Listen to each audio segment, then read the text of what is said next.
Best fielder मिला है, वो मोमेंट ऑफ मैच था। तो उनके जो बढ़िया प्लेयर था वो मतलब 6 बॉल पे 6 छक्का मार सकता था। पहले बॉल पे छक्का मार दिया था तो दूसरा बॉल उसका 6 ही था।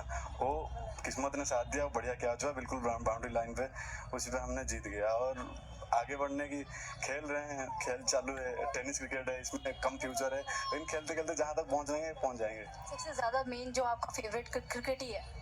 क्रिकेट ही है, क्रिकेट के अलावा और कुछ नहीं है, बस से खेल रहे हैं?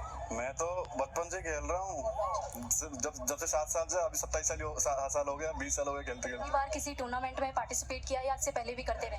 हम हर संडे करते हैं टूर्नामेंट में, पूरे दिल्ली एनसीआर में। जॉब से जब फ्री होते हैं तब करते हैं। अभी आपकी टीम जीती है, कैसा महसूस हो रहा है आपको? टीम जीतने के बाद ऑब्वियसली खुशी होगा।